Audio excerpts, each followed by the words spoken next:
Welcome to the Alternative Dog Moms podcast. I'm Kimberly Gauthier, creator of Keep the Tail Wagging.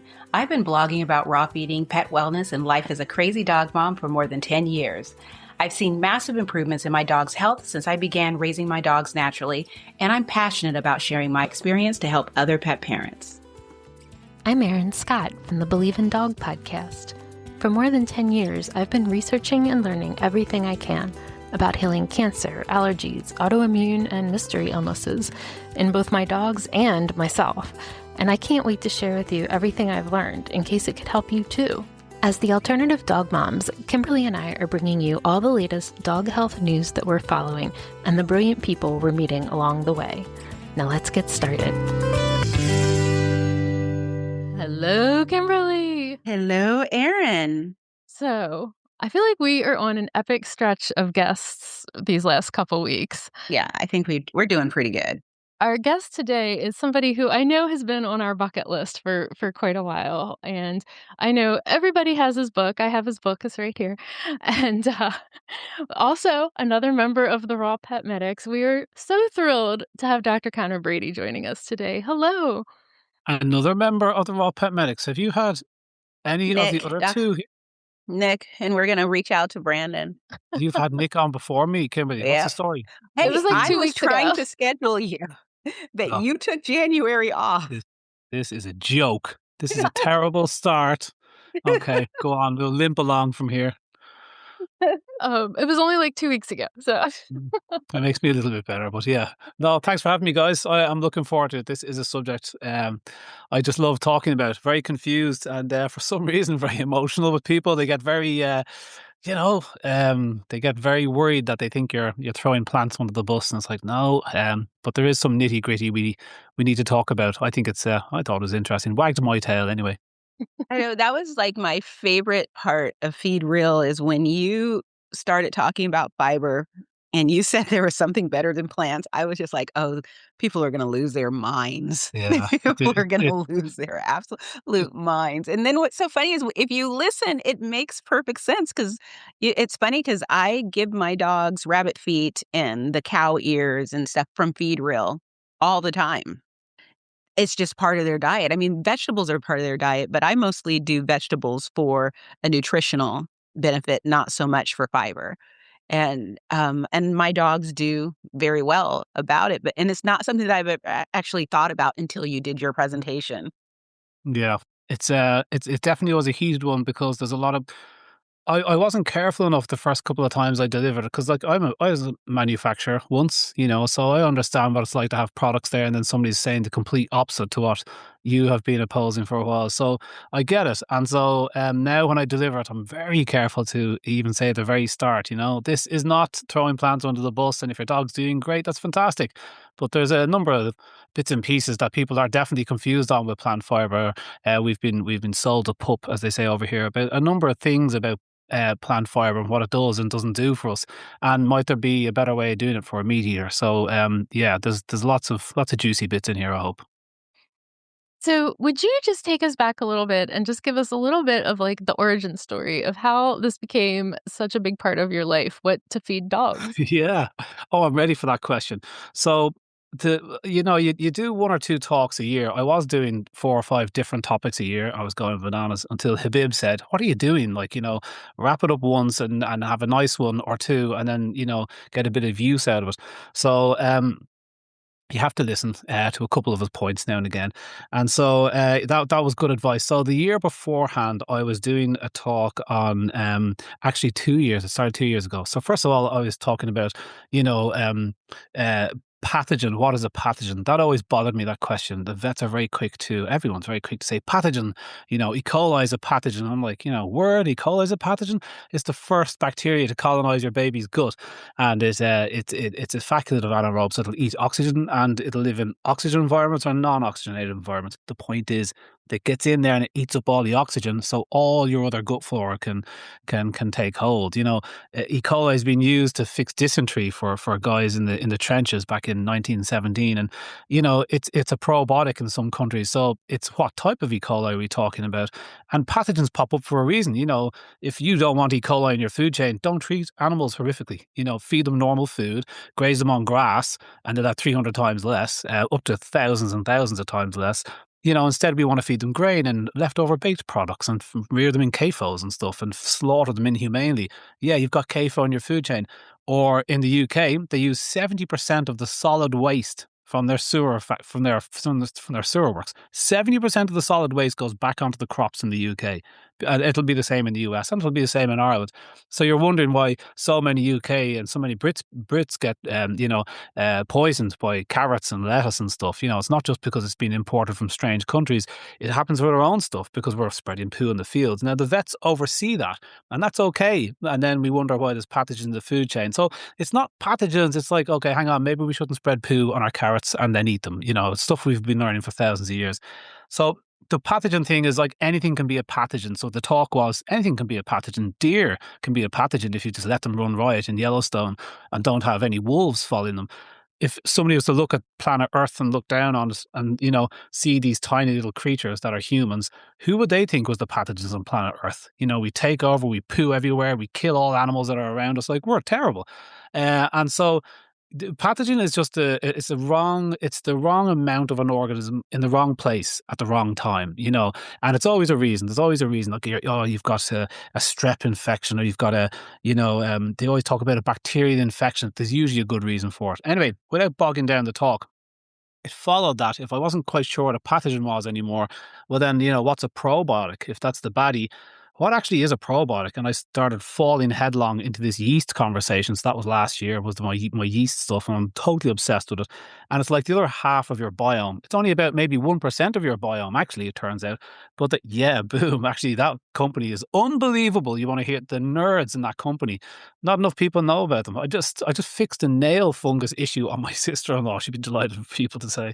Anyway, I can't get too distracted here. But the yeast stuff is like, it's like 1% of the biome. Okay, so the way I describe it, yeast is like it's the other part of the biome. And if you mess with yeast, you'll get bacteria issues. If you mess with bacteria, if you napalm the E. coli, particularly in your gut, you're going to get lots of yeast. So if you napalm the yeast because you've got some thrush or some infection, and you hammer that down, you'll actually get a growth of bacteria. So those two work antagonistically. Yeast is in smaller numbers, but much bigger and harder to kill. They're like tanks moving through a field of infantry. There's less of them, but you wouldn't say they were less effective when they're just surrounded by soldiers. They're awesome. So yeast are just unbelievably beneficial, and they keep everything going. They communicate with the immune system, they work in the gut lining, and they keep baddies at bay, and they give us really important compounds, really useful. You can't live without them. I start to talk with, hands up who has a yeast infection, and I'd point at somebody like Kimberly and I'd go, you've got a yeast infection. How dare you?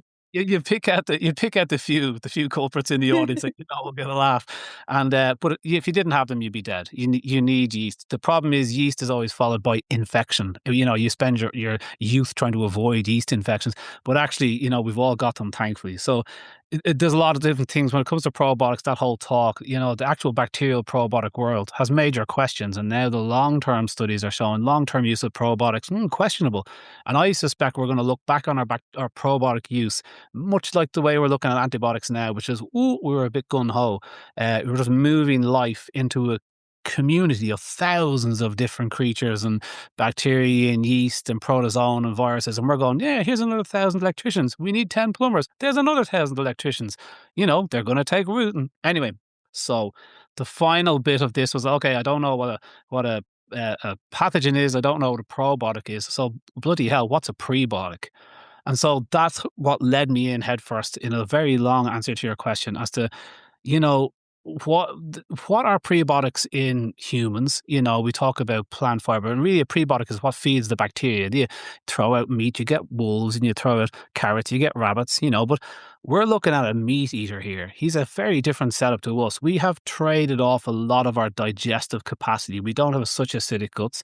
We have longer intestines with more dead ends. It's convoluted, and it slows things down for bacteria to ferment. So we work more with bacteria than you would say carnivores would. What carnivores do is they've got a short, rapid, um, highly acidic digestive system, and they've got a bigger pancreas, bigger gallbladders. They rely more on digesting themselves. They get this really nutritious, easy to digest meal, and they get it processed, and out it goes into poo as quick as possible. So they've got this really ultra fast system that isn't geared towards bacterial kind of fermentation. Now, they do have different bacterial communities. They sure do. They need it to ferment some of the bits in the meat, of course. It's just not the same as ours. So to apply principles of fermentation that we think is so important for us, oh, don't we need short-chain fatty acids from bacteria? And it's like, well, it works differently in carnivores, it turns out. So the prebiotic thing, that was the start of the, so what are the benefits of plant fiber? And then most importantly, what are the downsides of fiber that we're not talking about? And that was the start of the talk. Yeah. Mm. So you're saying something that's very interesting. We had a guest on a few weeks ago who is a PhD zoologist, and he handles zoo animal nutrition. Oh, And yeah. he was saying that dogs, according to what he has learned, he wasn't saying he agreed with it, but according Mm, to the textbooks, that dogs are omnivores and that mm. they feed wolves in zoos in captivity based on omnivores, and that there's actually like zoo kibbles, which Oh, was like shocking to Kimberly and I. And so, what is your standpoint on, are dogs carnivores or omnivores? whoo-wee. I mean, like, that is, it's very disheartening to hear that with wolves of all things. Bloody hell, how could anybody be confused on what they eat? But like, you could say there is like some in the canid family that might be a little bit more omnivorous than others, but the 37 species of wolves aren't in there. There's always the example that's held up. Well, there is we've seen pictures of wolf scat eating lots of blueberries, and there is the wolves in Yellowstone National Park eating blueberries. That is an outlier of what wolves would normally eat. Yes, now and again they'll eat some grass, or yes, now and again they might take advantage of blueberries, which isn't very common in wolf. You don't see. It's not a. If you were to look at the diet species of any wolf, if you were to chat GBT it, although that's probably totally ruined now at this stage because it's pulling nonsense, but highly carnivorous animals, highly carnivorous. There's no suggestion in there that they're plant eaters digging up carrots or cabbages or peas or grain or roots or for nutrition. There's none of that suggestion. No, the MEC is the top wildlife guide for thousands and thousands of days worth of videos. They are complete carnivores, hunter killers. God, very carnivorous. So to call them omnivorous and to feed them omnivorous food grossly misunderstands how the wolf's digestive system works and what they need. There's a couple of things by the time you're finished this talk, like there's a couple of serious downsides to feeding fiber. But actually, the most important information, I think critically what he's missing there, is that the most important information we have on feeding meat eaters comes from studies, certainly of feeding plant matter, certainly of plant fiber. The studies of big cats in zoos. And so very quickly you'd find these studies if you just had a quick look. And what they found was big cats in the zoos die of kidney disease, most gastrointestinal issues, kidney disease. They're the top two killers. It used to be dental issues until they realized, oh, they need bones. Got to keep those teeth clean. So dental issues was number one. Now it's kidney disease and GI issues. And what they found was, as of about 20 years ago, studying big cats, was that if they just left the hide on the outside of the cow leg or head or whatever they're going to feed the animal, or feed the whole rabbits to cheetahs as opposed to skinned rabbits and that kind of thing, that the GI issues evaporated and kidney disease plummeted. So what we now know is that animal fiber, which we'll get to near the end of the talk, ferments and reduces putrefaction compounds. So when you feed, if you cut that out of the dog's diet, things don't ferment in a proper manner, as you would imagine cutting plant fiber out of our diet. And so things don't work as well. And the putrefaction compounds rise in the big cats. We've loads of studies of it, and it gives them a kidney poisoning to go. Uremic toxins build and it kills the big cats. So now we know we have to give them the hide and the hair and all the stuff, the keratin and elastin and collagen and all the stuff that's in there. That's the stuff that works through a carnivore's digestive system properly on many different ways to do it. And there's one final bit as well. But, there are the zoos most zoos are not feeding their dogs, feeding their wolves omnivorous diets. I would disagree with that. And Penny would be a great guest for setting that right. She would be goes around all the zoos and she would set us straight on that. But so there's a couple of single examples of animals doing things, and people latch onto that and go, therefore I'm feeding them cabbage. And it's like, whoa, whoa, whoa, hang on. If he's eating a few blueberries, perhaps they were reintroduced wolves, and from a population where people thought wolves were omnivorous. And if you release what you've been feeding omnivorous wolves, they'll go out and behave omnivorously in the environment. We know this from studies of dogs, cats, rats. You can spray apple in the air of a pregnant rat and the pups will come out fighting over the apple tainted nipples. So you can actually gear a cat up to eating broccoli. There's videos on YouTube of cats eating broccoli. Nobody thinks the cat is anything but a ultra obligate carnivore, except maybe Mars Pet Food and Purina, who are still feeding them grain and corn and all that crap. So like, we know that these guys they're absolutely carnivorous, but we still have videos of them eating broccoli. What's it mean? It means you've reared that cat inappropriately. Now they force eat that broccoli, because of some misguided idea. All the diet studies of feral dogs, truly feral dogs, show they're very carnivorous animals. All meat. If they don't get meat, they're dead within a year in Italy. Very, very meat eatery animals. The only diet studies that show dogs eat plant matter are those reared by their humans.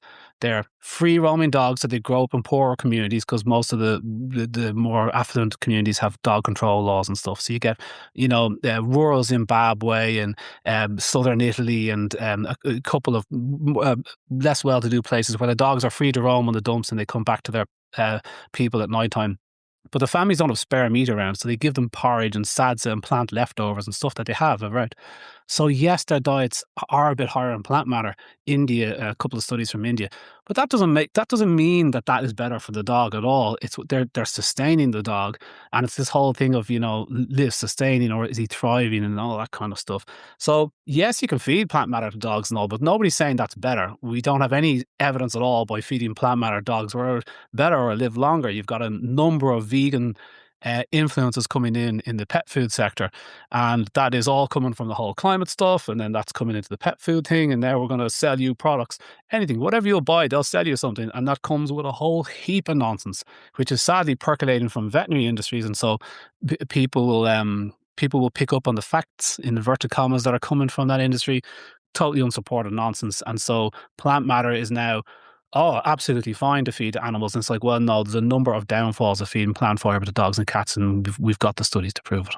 Yeah, I mean, that was one of my favorite parts of your presentation was comparing cow farts and belches to the private planes and things Yeah. because I've had people reach out to me and say, why don't you try to encourage people to feed their dogs more plant matter and like maybe have a meat meal once or twice a week? And it's just like, because that's not how you're supposed to feed dogs. Yeah. I don't agree Yeah. with that.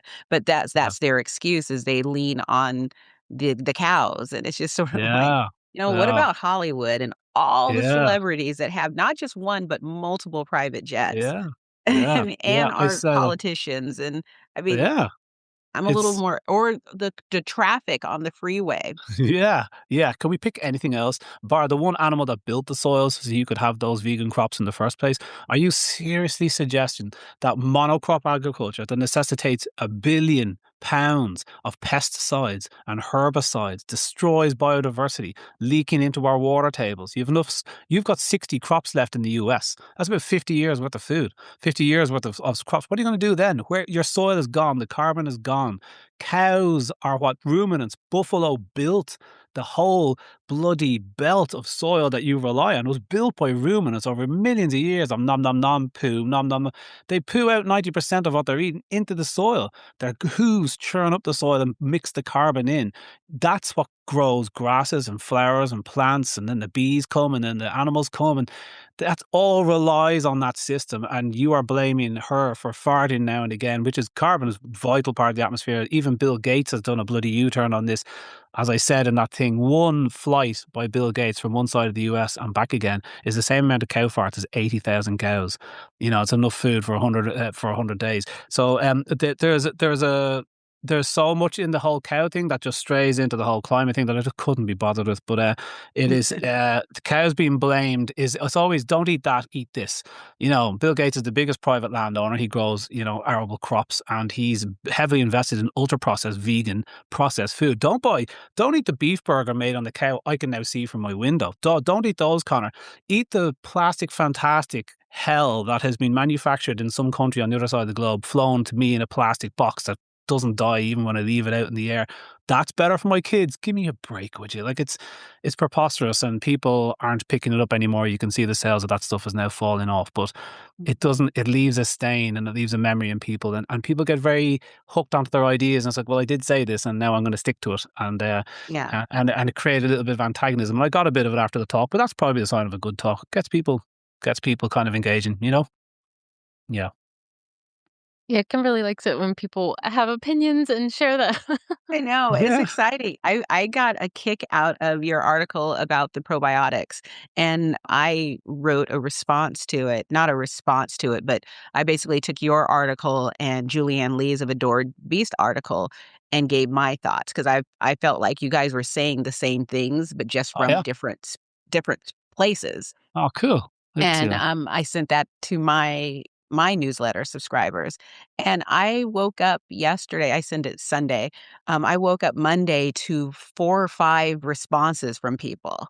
Like, I was like, "Oh, wow, this is a topic." Yeah. And Yeah. it ranged from, it was all positive, where people who have been struggling with the topic of probiotics and confused and didn't know what to give their dogs, how often to give their dogs, and they just felt like y released from having to Mhm. worry about it, to people who just 100% agree with the fact that, because I see this in the Facebook groups. I mean, whenever someone has a dog with a health issue, somewhere in the comments, there's gonna be people talking about you need to add probiotics, and it's just like, Yeah. well, do you know what probiotics? Do you know how often? I mean, it's the same, Yeah. Aaron, when you talked about antibiotics and the fact that not all antibiotics treat every single thing. You need to know exactly what you're doing, and we're treating probiotics the same way, where Yeah. we don't think about what the strains are or anything. We just look for a bottle that says probiotic on it Yeah. and think Yeah. that it's gonna cure our dog.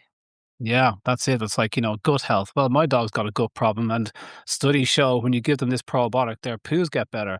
And it's like, that is true, and similarly with prebiotics, if you use plant fiber, soluble plant fiber like chia seeds, and people will hold that up. Here's a study of 8 German shepherds. They did better when they got this soluble plant fiber or psyllium husk or whatever. And I'm like, yeah, I don't doubt that. I don't doubt that that was that short-term little study that those dogs, it kind of soaks up their poo. It didn't address their GI issue, but it kind of acts like a little sponge. And absolutely, I've used it myself for that reason. But they've never compared it to, say, real soluble fiber for carnivores, which is collagen, bone broth. When you look at chia seed gloop, it's the exact same as collagen from a well-made bone broth. It's the same stuff. The only difference is it feeds different groups of bacteria. So you've chosen chia seeds based on omnivore studies of humans and whatnot, and you have lobbed that into a dog, and it will have the same effect momentarily by soaking up water and slowing down the rate of digestion, and that'll help, But you've never compared it to bone broth. Studies show bone broth heals gut sickness in dogs too. Only we expect the effect to be actually healing to the gut and gut lining in communities, because when you bring back the good guys, they fix the walls and they fix it. If you just give them the food, they will come. It's like the field of dreams. If you build it, they'll come. So you're lobbing in a very temporary plaster based on what you understand of omnivore nutrition, and you're putting it into a carnivore with a rapid throughput, feeding the complete wrong different group of bacteria that aren't supposed to be there. If you had just fed collagen, and there's lots of different types of collagens, because an animal's a complicated creature, 10 different types. So even just picking one isn't, it's just not even touching the sides of it. But that's why we drink bone broth. This is why it's been such an elixir for thousands of years, and we eat soup when we're sick and that kind. This is stuff your granny could tell you, and we're back to saying, actually, here's the science as to why your granny's right. I mean, bloody hell, it gets a bit boring sometimes. But the studies don't ever compare their probiotic to proper carnivore probiotics. They don't compare them to, a plant fiber to a soluble meat fiber. They don't compare those two. They don't compare crude plant fiber, which is indigestible stuff, the outside of your corn and stuff. They don't compare that to like hair and hide. They never compare those two. They just put in their product, do a little Mhm. tiny study on a tiny few dogs, find some benefit and produce the study. And people then apply that to the masses. Two twins living in the same, two from monozygotic twins that come from the same, they are identical human beings. They share about 20 to 30% of their biome. And you're saying that the bacterial probiotic will work identically in both of those. Why would you conclude that? They are different ecosystems. We are just a walking digestive system for these bacteria, and it's enormously complicated based on your stress, your sleep, your diet, your lifestyle, your illness. Everything changes this thing inside. It's constantly morphing. So I think the over-the-counter probiotics are a very broad brushstroke that if didn't have anything else, bloody hell, yes, my dog's got very bad diarrhea. Give us the probiotic then, okay. But there's Mhm. other ways, better ways to solve it. And bone broth, in my opinion, would be a better way to do it. A little bit of fasting maybe at the start, That stuff doesn't sell products though, because you can make it yourself.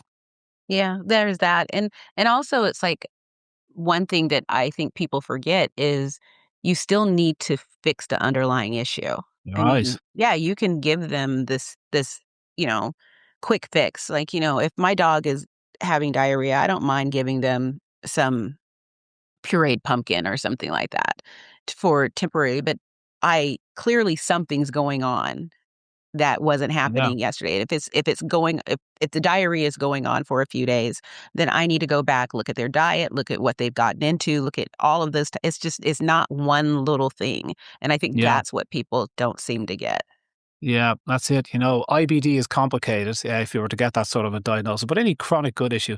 And people want, what can I put in now to stop this? And it's like, Mhm. it's not a lack of that product, magic product that I'm selling is the issue. The issue, you've got something going on and taking the veterinary approach, conventional veterinary approach of, here's a steroid to turn off the inflammation.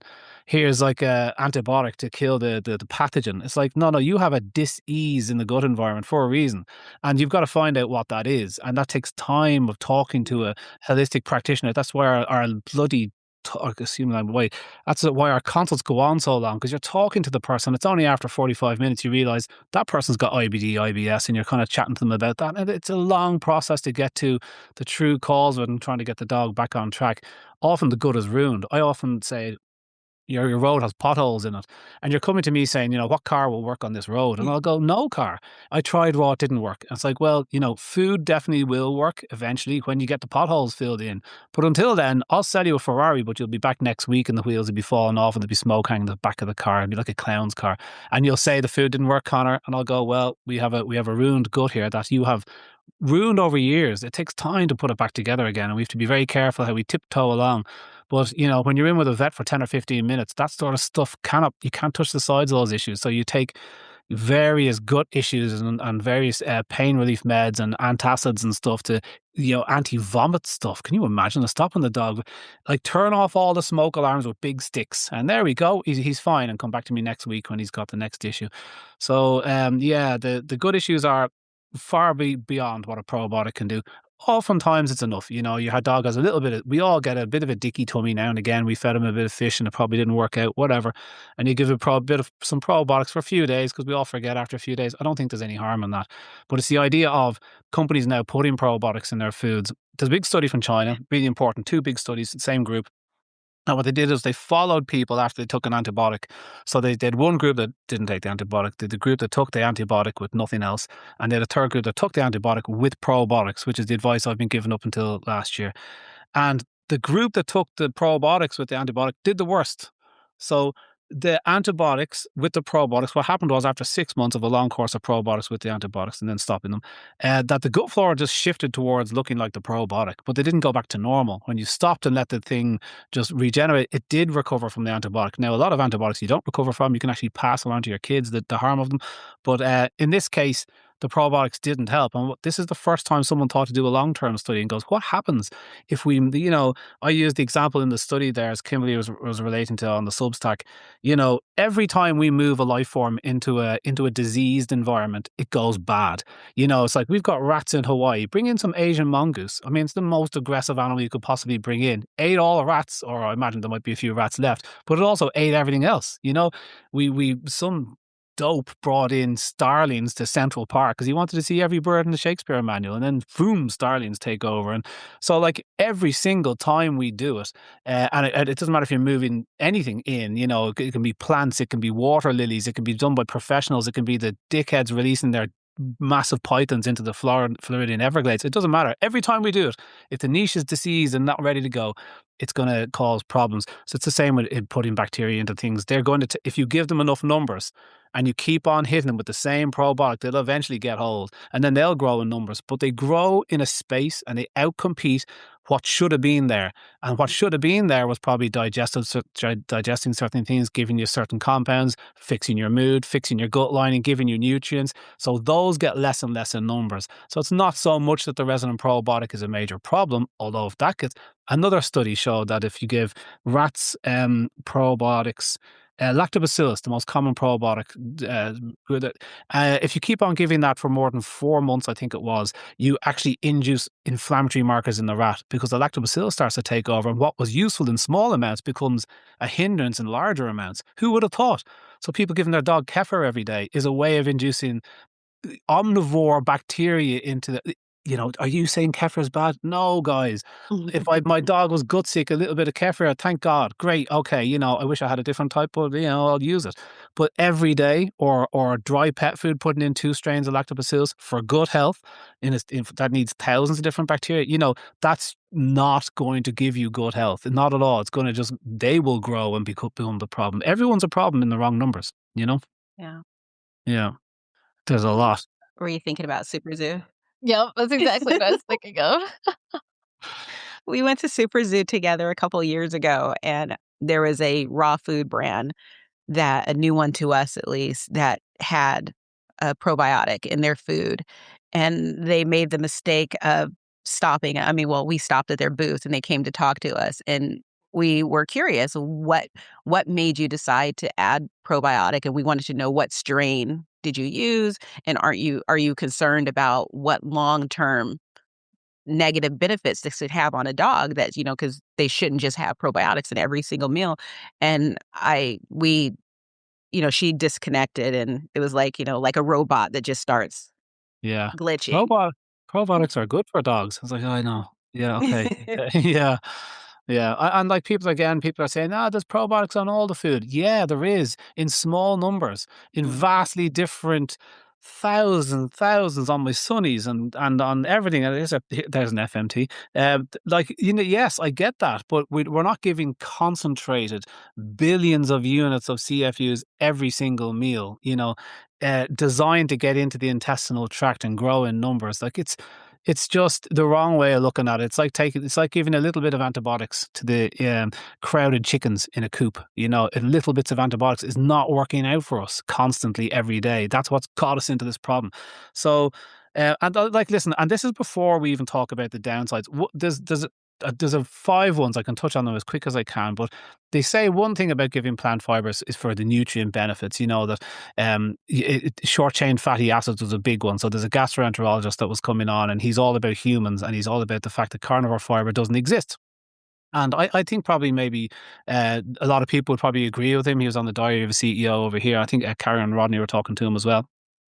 And you want this debate, you want this kind of bit of to and fro, and I need to get him on something I do, and then we can chat in a good natured way and say, well, hear this side and see where the issues are. But no such thing as meat fiber was his stance, and I would definitely disagree. Like there's muscle fiber. What about that? So it very much depends on your definition of fiber. If you say it's plant fiber, when I say, well, what about meat fiber? No, I said plant fiber. So instead of talking about the actual substance, you should talk about about the function and role of it. What is it you are giving it for to the animal? So plant fiber slows down digestive. That's important for us because we work with bacteria and we want to slow down the digestive so they can ferment. That's not a dog or a cat. They have a rapid throughput system. They don't need it slowed down. In fact, we now know that when you feed plant fiber to a dog, there's two different types of bile acid. There's glycine conjugated bile acid, which is what omnivores have. It's an omnivorous trait. It's a way to easier digest carbohydrates. Carnivores have taurine conjugated bile. Guess who has that? The dog, because he's a carnivore. So many things they want to ignore about the carnivorous dog, but this is one of them. And it turns out when you feed plant fiber to a dog, it stops the dog being able to reabsorb his bile, which means he goes taurine deficient very quickly. It's one of the main drivers of DCM in dogs and cats. It's why all kibble can cause DCM in dogs and cats. A lot of them are low in taurine. A lot of them get the methionine levels wrong. They're the two nutrients that you need a lot of. Guess where they come from? Meat. And the second thing is too much plant fiber. Your low-fat dry foods full of cellulose and indigestible plant fiber. The dog won't be able to reabsorb his bile. You're really fueling DCM there. So that's the first thing. You don't need to slow down his digestive. That's a human thing. This is a dog. Second thing is bacteria produce short-chain fatty acids and you need them. So yes, but carnivores need branched-chain fatty acids. And the groups that they have, firmicutes and whatnot, they produce BCFAs, branched-chain fatty acids, not short-chain fatty acids. We're saying, but we need short-chain fatty acids. Yeah, but does the dog need the same amount? Do they do different things? They sure do. Carnivores run on BCFAs. Branched-chain fatty acids is a different thing, and they come from meat fiber. So when I say meat fiber, I mean you eat 80% of a steak, 20% you can't digest. It's too tough to digest. Meat fibers and elastin and collagen, you're not amazing at digesting those, but bacteria do. So when I talk about meat fiber, I'm talking about the indigestible part of steak. When you talk about meat fiber, you're talking about the indigestible part of plant. You can call it cellulose in plants. I'll call it elastin and collagen and keratin in dogs. So the idea that it's beneficial for nutrients in dogs is absolutely not shown to be the case. I would say it's a risk for taurine. It's a risk because you don't get enough branched-chain fatty acids. But there's other things. The constipation one was a huge one. I got this from a doctor.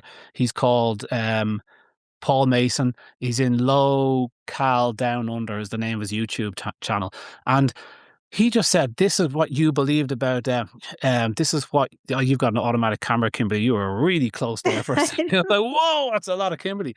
But so the constipation thing was interesting. So this guy just said, he said, did you know that there's 12 different types of constipation? And I just thought constipation, lack of fiber, or you've got a bacterial infection. It goes, there's so many different causes of, did you ever take opiates or painkillers? You can get constipated. You can have an interruption in your nerves in your back and you can get constipated. You can have a side effect of the medicine, a worm, or dysbiosis, shock, stress, IBS. Anything can cause constipation. He said plant fiber, a lack of fiber, not just plant fiber, a lack of fiber is just one of the 12 causes. So he said, if you are lacking fiber in your diet, let's say you're just eating pure bread, okay, bread for 4 or 5 days is just, or pasta, something with hardly any fiber in white rice, you can get constipated from that. There's no fiber in that, be it actual plant fiber, the outside of the rice, so brown rice and, seeds, the skins of potatoes, whatever is your veg of choice, or meat fiber. If you're eating meat, you probably wouldn't have got constipated so much. And the way he showed this was this wonderful study. He got 70 of the worst constipated patients. He didn't. He just showed this study. It's one of those studies that as soon as you read it, you realize, oh, bloody hell, that's just... that, you instantly have to reframe the way you think about plant fiber and you hear this. This is what I had to do. 70 of the worst constipated people. Now, this is people that don't poo once a week. Well, once a week pooing, they have like terrible constipation, terrible abdominal pain, blood when they're trying to pass stool and all that. Just the worst pain. 70 of these clients. And they said, okay, let's follow the CDC advice or HSE over here or NHS in the UK. And you flash up images. I did this at my talk. This is what your government is saying to do. You need to eat more plant fiber. You're not eating enough plant fiber. And so he, first of all, they got these patients, they ramped up the plant fiber. And what happened? Their symptoms got worse the more plant fiber that gave them. Now, hang on. The government's telling us to do this. This is supposed to be beneficial. And these are the worst constipated patients out there. Their symptoms got worse. And they said, bloody hell, that's not right. So what we'll do is we'll just divide that advice by half. We'll drop the plant fiber by half. And what happens? Their symptoms, they started falling. And they went, ooh, I wonder what to do next. So at this time, we'll just cut out the plant fiber and move them to essentially meat, dairy, eggs, all that kind of stuff. And what happens? All their symptoms, 5 or 6, pain, they're pooing, cramps, all that kind of stuff. He goes to the next graph and there's just nothing on the graph. on all 5, 6 of the symptoms. And he goes, I didn't forget to put the bar here. All their symptoms went to zero when we removed plant fiber. So there may be benefits to plant fiber, he says, but don't say that, much like probiotics are best for everyone, that plant fiber is best for all constipated people. There is such a range of reasons why you're constipated. A lack of plant fiber is one, and who is low on fiber? Everyone eats meat or veg. Very few people are just eating plain carbs and pizza every single day, So like it's a misnomer to say that. And he goes, here's a study from the 25 years ago, the absolute major study on constipation, huge study, and it said there's no role of plant fiber in constipation. It's not done. This came from 1950s when a guy called Burkitt was looking at African communities, and he said that they don't get gastrointestinal issues like we do, like colon cancer, constipation, hemorrhoids and stuff. They don't get, because they've more fiber in their diet. And Western societies had started moving to this more of a processed diet, and he blamed that. And that suited the USDA, US Department of Agriculture, who are selling a lot of wheat and corn and trying to create this food pyramid with all the carbs on the bottom to sell stuff to you. And so Kellogg's and the USDA and all the other cretins involved in the food pyramid that we followed for 20, 30 years, giving us the obesity crisis. So they leapt on this idea, but Burkitt never did any studies to prove that that was the case. Now we know plant fiber doesn't help constipation. So that should kind of give you a step back, like, I thought it was for constipation. It's like, well, we thought wrong. I never thought to ask for evidence for that. It was so obvious. So it's not good for nutrients in dogs. It's not good for constipation unless you've got no other source of fiber. Like, if you don't provide animal fiber, like Kimberly was saying, of hair and feathers and hide and hoof and that kind of weird stuff that some people don't want to feed, if you don't give that, well, then I would say plant fiber is better than no fiber. Dogs chewing, suddenly it gives you context that dogs swallowing rope toys and inappropriate fibrous items. You go, maybe they're looking for fiber from your crappy diet that you've been feeding. So then they did a huge bit on, I actually wrote it down. I wrote down the 4 things that it was. IBD. So with IBD, you absolutely have to remove plant fiber. FODMAPs, it's called. There are different types of fibers, and fructose and oligosaccharides and these kind of polyols, things that you sweeten your foods with. And with IBD patients, humans, and then this is concrete for everyone that should possibly know. There's no argument about it. You must remove plant fiber. And what do they do for these IBD patients when they start to recover from their patients? Well, we'll put the plants in because plant matter is so important for these people. And it's like, it's not working out for them. So there is, on everything that we've been told about plant fiber that we were told it does, there is a question mark now. And it's like, what do I need plant fiber for? And that should just give people pause and go, yeah, maybe bone broth is pretty good for our guts. You betcha. I mean, we don't want to admit it, but we did come from meat eating, like societies that ate a lot of meat. It used to be that we're just hunter-gatherers eating berries, but it seems like the more they look at us in the last few 100,000 years, we love eating meat. I think that chimp dynasty, did you watch that on Netflix? And the guys were being interviewed when they eat monkeys. It is absolutely obscene. It's gross. They just eat them when they're alive. So these big chimps will catch these, they'll round them up, they'll eat them while they're alive like an apple, but they won't kill them. They'll just eat a leg and they're just holding the thing, screaming. Like it's the worst thing I've ever seen on TV. And somebody's asked them, like, so how much monkey meat do they eat? And your man goes, like, a lot. And he said, like, how much? He goes, like, we couldn't show us. He said, like, they are just thinking about monkey meat all the time. Now, if anybody was to think about chimpanzees, they'd think leaves. Leaves and fruit. It's like, these lads, oh my God, he said they want their meat. So it's like, we have a lot of things that we assumed was the case, but when you really look into it, people don't want to admit that, we have had our share of meat in the past. But anyway, that's my little rant about the downsides of plant fiber. Yeah. How are you doing? Oh God, I can't stop talking about it. I was just stuck on the monkey meat. Oh, it's gross. I can't get the picture of it out of my head. His hands are sticking up like a cartoon character. Oh my Being just God. being held out, Oh. Oh, they're brutal. They are. Anyway, yeah, I think it's called Chimp Dynasty. It's a hard watch. 10 episodes. It's amazing. The politics of it and how they work each other and who's the leader and stuff. You think it's the big strong. Not at all. It's the artful guy that's managing, or girl usually, managing bits and pieces. And it's wonderful how they keep society together or not. And yeah, it's great. You can't help but just see humans in everything they do, playing jokes on each other, pushing them over the logs, robbing his food when he's not looking, and just doing all the stuff I do to my friends, It's funny. Anyway, yeah. So, do you have any books coming up? Oh, I Are you do. done writing books? Nick Thompson said he was writing a book, and I was like, okay, that got me in the mood again because his competition relentlessly. Yeah, no, I'm going to do Feeding Dogs 2.0, but I'm going to do it in a more digestible manner. It has unbelievably has sustained. There's been serious big points made in that, hundreds, thousands of studies in it, but like I don't need to do that again. I don't need to refresh it and change some little bits and pieces like AFCO changing its profile 3 or 4 years, or its the supportive literature for it. I'm going to leave that there, but I will refer to it and say, look, there's the diet studies. If you want to debate the diet studies, at least read the diet studies first. But there's so much more to do. You can talk about the plant fiber stuff. You can talk about the probiotic stuff. The antioxidant thing at the moment is really, really throwing me on my head. Polyphenols and blueberries and stuff. And I've had debating this with Rodney as well. He won't like this. He doesn't like this. But I'm like, polyphenols in blueberries, and studies show they're beneficial in dogs. And it's like, yeah, they're beneficial in raw fed dogs, in dry fed dogs. So it turns out that polyphenols and a number of antioxidants that we think are so crucial for us are great when you're on a plant based diet, and you need them when you're on burning carbohydrates all the time. But when Mm. you are in ketosis and you're burning meat and fat, that's not the antioxidant system. Cats and dogs have a taurine based antioxidant system, glutathione, and that is from meat. So it's like, yes to a few blueberries. I think I would take advantage of them. I love them. And the wolves clearly will eat some of these ripe berries now and again. So I don't dispute that's happening in places. But to say that that's the only place to get their antioxidants from is to say, well, they need blueberries all year. Do they? Do we need blueberries all year when they only come out for, like, if we needed blueberries all year, we wouldn't be here, So our systems are working on some other antioxidants, and there's companies out there that I love those companies that put so much thought into their products. Like, we only forage our stuff, and so this is what's available in March. It's like, that's pretty Yeah. cool. Like, because I'm not going to do it. I pretend I do, but I don't. And so, yeah, I'll just buy the product. And that's great. So that makes sense.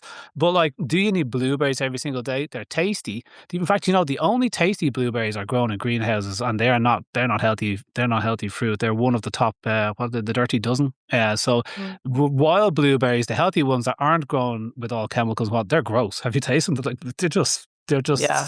sour with goodness, and it's like, I don't want that in my smoothie. So the blueberry thing is like, yeah, do you need blueberries? Are fun, they're a bit of energy, they're tasty. The dogs like sugar just as much as us. So if you get them into sugar early, they will eat the strawberries out of your strawberry patch. Doesn't make them an omnivore, But so the whole antioxidant thing is a whole other debate, and I just had a new kid, had a baby there a few months ago. I didn't, my wife did, and the so I'm not doing any talks this year, so I'm just going to do one, and I'm going to do it in Helsinki because it's the university one, and I'll do the antioxidant one, and I've already started looking at it, and I'm absolutely dizzy. ChatGPT is brutal, but it's so bad for me because I would just ruin a whole walk. I'll just lean against the wall and just dig into this antioxidant, and it tells me what I want to hear, and it's Yeah. just, it's so confusing. But I've come up with some serious gems out of it. It's just very convincing. It's like, oh, this, I don't even know what an antioxidant really is, and how much of what I need, and what are the different types, how do they work, what is oxidization, and how does the whole taurine thing work, and what happens if you don't get it. But they've got a good few studies of rats and all sorts of things, and a few of cats. In fact, there's a big study of fiber usage in domestic cats, which really should have put the nail in the coffin for the whole fiber debate, because there's lots of different types of fiber. I was saying collagen, bone broth, loads of studies in humans, how beneficial it is for gut health, rats, in dogs, very beneficial for gut health. How much compared to plant fiber, we're not sure, but I'd be back in the carnivore fiber kind of thing. But oh, damn, what was I going to say? Oh, yeah, the study of cats. So there was a couple of people that were studying the rate of fermentation of different stuff and how much gas was produced by big cats. So they would measure everything, how quick this digested, what bacterial communities appeared in the poo, and how much gas came out. So we know that that bacteria will ferment carnivore fiber in the same way that we ferment bacterial fiber. It's just in slightly different groups and whatnot. Okay. And they wanted to see if it happened in domestic cats. And her PhD is available up online. She's from the Netherlands, De Paw or something. Maybe not. I'll send it on to you afterwards, Kimberly. And her PhD is unbelievable, and it's just so interesting to read. It's written really easily to read, And it's called carnivore fiber, and it's about carnivore fiber. And you couldn't dispute the fact. I mean, this gastroenterologist, I'd nearly want him to kind of just read the summary of that PhD first before we come on, and just this would be where I'd be coming from. And she used domestic cats, and she has nice trials of domestic cats where you measure the farts coming out of little kittens. I don't know how she does that. Tiny little turkey basters, and wait, there's one, and so it turns out that all the stuff you think would make cats fart will make them fart. Crude like animal fiber slows down the rate that they're digested. This produces the most amount of these compounds, and it's nearly predictable. But the most important thing, just like the big cats in the zoo, is uremic toxins plummeted in the cats when they were fed animal fiber instead of plant fiber. So that's just what's going on in big cats is going on in small cats. The same bloody animal, it's just a smaller version. So Yeah. why would we think that the dog is so completely different? You would have to favor the cat studies over guessing. Yeah. That's where I am. I like so much the fact that you're not afraid to go against what's like the accepted kind of narrative, even in the like holistic integrative space, with people selling probiotics and people selling raw diets and people selling plant matter for dogs. Like, I'm always just like, oh yeah, Yeah, I you're mean, like, I'm Yeah, gonna we get to get the so truth, you know? comfortable. We get yeah, someone we all watch and respect says, ABC, and then it all of a sudden becomes the law of the land, yeah. and you're That's it. not allowed to say anything different, and it's just Yeah, like it's I find that if I get too comfortable, then something shifts with my dog and I'm not prepared for it. But if I'm yeah, constantly being challenged on what I'm doing, then I'm more prepared to And why I'm yeah, doing it. yeah. yeah, yeah. It's science is never settled. The whole science is done. Like that sort of stuff is just trust the science. All those words is just marketing nonsense to sell you crap. And it always has been. Don't debate, don't argue, and it's just like it's not arguing. It's debating. The one thing I would say is like it's not that I don't care. I I I didn't care a lot more until I started this fiber talk, and there was manufacturers in the audience. And I'm good pals with them, really good pals. Probably less good pals now at the moment. Haven't heard from them in a while. And word on the street was they're a little bit upset that I was kind of throwing plant fiber and plant matter under the bus and stuff. And from their point of view, I can understand. If I'm making a business here, I've got a family and all the other reasons that. And then you go and make these comments about plant fiber, and now people are asking me, "Are you sure the plant matter is okay in my diet?" And I didn't make enough of a point, as was said to me, and I'll take it to heart. I didn't make enough of a point to say, listen, some plant stuff is okay in dogs. Like some things are just easy to eat. Like you want to give your dog a strawberry or a blueberry, yeah. Like I mean, anything could eat that. But I'm just talking about when you're suddenly scraping. You've got a deep-chested dog and you're worried about bloat. Well, we know plant fiber fuels gas production in dogs because it's inappropriate fermentation. The bacteria aren't supposed to be there. They're fermenting plant fiber. They produce a lot of gas, and that gas goes up the intestinal tract into the stomach. We're sure about that. We're sure that that's one of the main drivers of bloat, if not, the chief antagonist. An upset gut flora, dysbiotic gut, or just feeding too much plant matter. So if I had a deep-chested dog, it's probably not a good idea to feed too much raw plant fiber. So there's things we can do. We can go, look, but I like feeding some plant matter to my dog. So do I. I scrape the plates if the kids manage to get a box of bloody cereal or something now and again, and they don't finish it. I give everything to Dudley. He's an absolute dustbin because I'm mean and I don't like wasting money. And he's happy. He likes the variety. Now, is all the great, amazing stuff? No, I am no purist. Speak to somebody else. I'm not the purist. If I'm eating ice cream, the dog's going to get a bit. I couldn't care. Life is too short. His life is too short, and that's it. So if it doesn't work for you, that's fine. So, but my dog's not sick, so I don't need to worry. If you've gastrointestinal issues, you got to watch the plant fiber. If you've got constipation, you got to watch the plant fiber and get onto meat fiber and focus there. If you've got diarrhea, you need to heal the gut, and I would do that with meat fiber college. So there's times which applies to a lot of dogs. So suddenly the blanket idea that this food works for all dogs, it doesn't. If your dog is healthy and he's happy out eating stuff, that's fine. If you're wondering why he's farting, ease off the cabbage and stuff. Of how do I feed plant matter? I prefer it's cooked rather than raw. I don't feed a whole lot of raw plant fiber to the dog. I don't think he needs that. I don't think it's going to help Mhm. matters. And so a bit of cooked veg here and there, yeah. Like you can look at carrot is just God, there's nothing in a carrot. Peas, yeah, it's getting there. Corn comes out in my dog's poo for a reason, comes out in our poo too, but far more comes out in theirs. So like there's things that you can feed and you nearly know what they are, but I'm not into raw veg. I think if you puree it'll probably be it'd make it easier for the dog, but even then a lot of plant fiber gets through. And there's a whole other heap of compounds in plants that you might question now and again, from oxalates to all sorts of things that Mhm. anti-plant nutrients, which I kind of kicked back off the idea initially. But then, yeah, like these plants don't want to be eaten. They have a variety of defense mechanisms. Polyphenols are actually toxic to cats. We have evolved to now love polyphenols, and look, they're an antioxidant for us. That's because we eat plants. And it says, well, we've evolved to use some of those little compounds. Yeah, we'll take that, buddy. It doesn't harm me. And now it's beneficial. And now we're just eating blueberries all over the place. And they're like, that's not working. We got to change the polyphenol content. But cats don't have a problem with polyphenols because they don't eat blueberries. So it's just like, it's so obvious when you come at it from a very, what's this animal eat? It makes sense that a lot of the compounds, yeah, I don't eat that stuff, so there's going to be compounds in there that harm me. Well, there's going to be, when we're flying plants in from all over the world, you're going to start having issues too. Like, they're just not normal to us. And so cooking and boiling, steaming, fermenting really reduces a lot of the anti-nutrients in food. So, like, little bits and pieces here and there for whatever cool little thing we're trying to find. Where do you get manganese? I don't know. But so if you think it comes from some sort of nut or pumpkin seed, and pumpkin seeds might be a little bit, anti-helminthic, they might be anti-worm. They contain cucurbitacin. So yeah, I'm going to feed some pumpkin seeds. They're also high in vitamin E. I wouldn't feed too much of them because it's full of omega-6, particularly to an itchy dog. So it's just checks and balances, and you got to throw these ideas out there. But back to the first point, it's not that I don't care, but I definitely care a little bit more now, because I think I threw a few people under the bus without preparing them. I should have done them the courtesy of, heads up, guys, I'm doing this talk, and do a real big top and tail of, I'm not as I've done with this talk. I probably didn't do that properly the first time. I definitely did it in San Diego, and I probably didn't do it enough in San Diego either, but I'm definitely going to. So now I'm nearly just stepping away going, oh, that was a spicy one. Normally I don't get so much hate mail.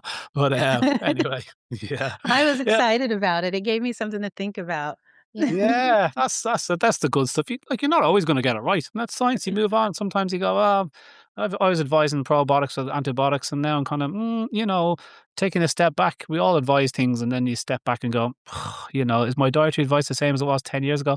It's not a million miles off, but there's some bits and pieces of changing my mind. I'm sure that's you. And somebody pointed that out to me, and I probably hated them at the time as well. Then eventually it's like, oh, it's a good point. But yeah. So, what do you feed your dog? Oh, lads, I'm gonna tell the truth, because I'm just okay. So, like, the last couple of months haven't been great because I have.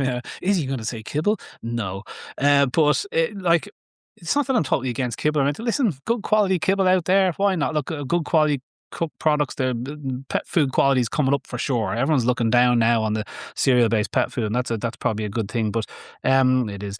But with my dog, unfortunately, now I have moved house. I had a baby and I moved house at the same time. Highly recommend that for a stressor. That was just so much fun. I'm actually in a dustbin of a room at the moment. It's good that the camera's not pointing downwards. But so I had a lot on. So it turns out we've got one fridge freezer, in the house. It's a decent width, but the freezer's not big enough. I always had a chest freezer. I left it behind in the old place because it was crap. And so I haven't bought my new freezer. Here's a big long way of saying. So I'm feeding them a lot of supermarket stuff at the moment, like, chicken and beef and tins of sardines and bags of frozen mussels, which I love. So we have a massive mussel industry in Scotland next door. And huge coastline. We're two islands here, Ireland and Britain. And Scotland's just got so much land, so they've got a great mussel industry, and these mussels are shucked, so they're out of their shell. They're about the size of a dime. I don't even know what size a dime is, but it just sounded cool for the Americans. So it's about the size of like a little chunky treat, and they're cooked, and they're in a bag, and I can get them for like, I'm not messing, $3, €2.50 for 300 grams, which is nearly a pound weight of meat, of the highest quality meat. And two Swedish vets said to me one time, I was helping them. I'm going to ruin it anyway. But we were doing a little consult. They're talking about some food they were putting together, and they said they were going to put some mussels into their food. And I went, oh, cool, love them. Just I get a handful of these mussels, and I was like, phew, out into the garden. The dog he's a cocker spaniel, but he's a working type. He just wants to use his nose all the time. So if you have people coming over, Dudley will wreck your head for the first 5 or 10 minutes. Get all the mussels, phew, into the garden. He's gone for 20 minutes. He's happy out. And they said, so blue mussels. And we started talking about blue mussels. And he goes, and did you know that they're just as good as green lip mussels? And I was like, what? And he goes, yeah, greenlet mussels just come from New Zealand. And whoever's doing the marketing campaign for New Zealand needs to be paid more. Initially, New Zealand, all the cow bones come from New Zealand, so the dry powders. But why New Zealand cows? Like, what happened? Why did you fly over Ireland and England? We've got cow bones. And it's like, so whoever's marketing their cattle and lamb and stuff is like that their lamb is the best. Go on, we've got more grass than anyone. We've more rain. There has to be a benefit to being in the rainiest country in the world.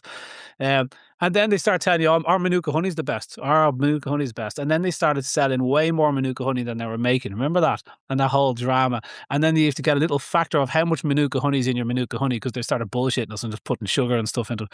So, like, that was just another fantastic campaign. Now we know your local honey is probably better for you than Manuka honey because it's got all the local environmental allergens and local bees. And you want to support those guys, affect the intruders. So that was feck is an Irish word, by the way. It's a polite word. It's not a rude word. It's what we say. Just in case you heard anything else. Sorry. Sometimes you can hear other things. It's not a rude word. You can say it in front of your mum. But so that was the Manuka honey, and then they come up with the green lip mussels. Everybody gives green lip mussel extract to their dogs for joint health, and there is no doubt some benefits to it. There's some good quality fats in there. There's particularly a type of omega called ETA. Can't tell you what that exactly stands for, but you've got EPA and DHA, which are the two animal fats that your cats and dogs absolutely need and don't get enough of from most pet foods. And particularly if you're feeding a lot of intensively reared meat like chicken, duck, and turkey, they're reared on wheat and corn and grain and stuff. And their omega-6 profile is up at the maximum of what you're permitted in pet food, actually. So some raw dog foods could be very high in omega-6. Turns out, even though you're just feeding meat and no plant oils, it's in the skin of these fatty birds when they're killed. So you got to really ramp in the omega-3 here to get that profile kind of right, and so your dog doesn't get itchy. So it turns out back to these Swedish guys, bloody hell, sorry. The Swedish guys go, did you know that blue mussels, which is the mussels that we have just around Europe, just ordinary European mussels that you flick off the rock, they contain ETA? And I was like, no way. And he goes, yeah, there's one study to show. There's only a couple of studies of the green lip mussel extract that's really convincing that shows it helps with joints. But he said, no, we're sure that the ETA content of blue mussels is just as good. So the point is, hardly anyone knows this. And I'm just buying these big sacks of blue mussels. I don't give him too many because he ends up getting the squits. So what am I feeding the dog? I am now giving him a very slapdash mix of his favorite food is chicken thighs. So there's a girl down the road that has chickens, so they're very expensive at the moment. So he gets chicken thighs from her because they're one of the cheapest cuts of the bird I can get, but they're the perfect size for him. That chicken thigh kind of perfect for a Cocker Spaniel. And I take the fat off maybe second one. There's quite a lot of fat on the outside of a chicken thigh, and it just peels off like a hat. So I throw that away. And they're mainly outdoor reared birds. I can see them when they're pecking around, so I can see they get a good bit out. So I get those. They're the most expensive things I buy from him. So and he gets like 2 of them a day. So he's on quite a lot of chicken, cartilage, bone, purely out of laziness at the moment. He gets the mussels. He gets tins of sardines because I just haven't committed to buying some fresh stuff for him. And we live in a tiny island surrounded by sardines, and I feel so bad that I don't do this. I wouldn't mind. There's a pet shop down the road that sells them. I just have enough at the moment. So he gets that. He gets a bit of beef mince. He gets all our leftovers. And really, his organ content is very minimal. The last is it March now? Maybe since the start of February, I probably ran out of my organ stock, which is like a mix of liver, heart, kidney stuff from the butcher up the road. And so for the last month, he hasn't been getting any organ meat at all. And so it's not ideal. I actually lie. I've got the dried organ supplement bits, which I give him now and again when I think of it. But not a lot of that. So is that perfect? No, but it's good enough, and he's absolutely fine. And my kids are living on banana sandwiches. And it's like, can you grow a kid on banana sandwiches? I don't know. I'm going to find out because they just won't eat anything I cook. They'll eat meat, in fairness, and they'll eat white things and yellow things and sweet things. So it's just when you've got a kid and you're moving house, you just go into kind of triage mode, and it's just like, I'm on the field here and I'm just trying to keep people alive, including myself. So the dog, unfortunately, goes, but he's happy out. He's out there. There's a bigger garden connected to this place, and so he likes this. So I've gone very, very I hope you like it, dog. He's like, oh God, what's it today? He goes, I saw those potatoes a few days ago. But he'll get a potato now and again. He'll get some carrots. I don't give him too much corn. It goes through him. I don't really give him too much raw pork anymore because now I've realized that makes his poo black for some reason. But really, like he had a steak the other day because I buy them in packs of 4 and didn't eat the last one. I forgot where it was. He got a whole steak for dinner and that was it. I don't think any more than that. Eat the steak, dog. Enjoy yourself. It killed me to give it to him. Please strip loin. That's expensive stuff, but he enjoyed it. So that's what I'm giving him at the moment. But I would lean on complete raws. I just don't have the freezer and haven't bothered to do it yet. I haven't called Joanne. I need to call Joanne. She'll give me some stuff. What about you guys? What do you feed your dogs? Well, Kimberly does a much better job sourcing things than I do. But yeah, I do. I rotate different commercial brands and different proteins. And I have an old guy who is on like a gently cooked formula. Nice. And Yeah. what's really interesting from our talk, so he's both my dogs are rescued pit bull dogs, and he's like the really deep, broad-chested guy. And when we adopted him, he after we adopted him, we found out he had an obstruction from a toy or something that he had eaten before we ever got him, and he had to have surgery. And they talked us into doing a gastropexy to prevent Mm, bloat from happening. mm, But he has had chronic digestive issues as a I've heard. complication from the gastropexy. That's right. I've heard. Yeah. Yeah. Yeah. I'm not sure why that happens, but it is something, it's not an uncommon caller for a consult. You'd hear about it 3 or 4 times a year, gastroplexy and GI issues. So something's happened. The stomach is just a moving muscle. And so when you pit onto the side of a gut, yeah, you can see how that would cause an issue in some of them. But yeah, We what can our you do? hypothesis is it's, like, affected the lower esophageal sphincter, the LES, Ooh, and, like, because he gets a lot of, like, stuff. So but no he's 12 years way. old, and it's like, Yeah, he's fairly healthy and gets around good, and he's 70 yeah, pounds, and, so I'm like, yeah, "He's done alright," but it's been a yeah. constant thing.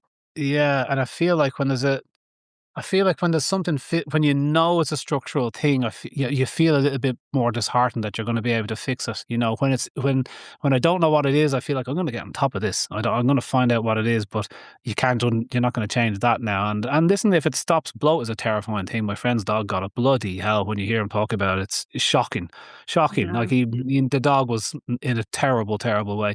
So yeah, look, what can you do? You do what you can at the time, and Yeah. you put that on. What about you, Kimberly? You're going all sorts. You're doing Oh, she's like Yeah. the rabbit I do gold beds and standard, DIY. yeah. you Yeah. do DIY. I like Yeah. it. Yeah, I feed them like I feed the kids.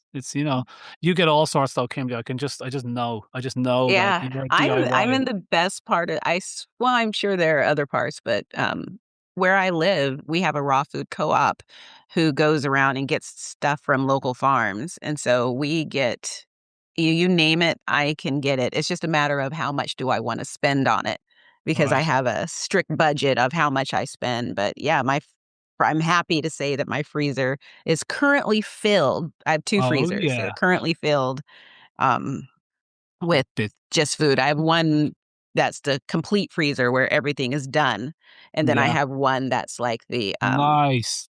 the ingredients. So it's like if a Yeah. friend of mine, if they butcher a horse, not a horse, a cow, and Yeah. Why did you start with a horse? Yeah, not a horse. Yeah. it's early for Uh, me. yeah. When they butcher a horse, what is wrong with me? A cow or a pig, they give me the organs.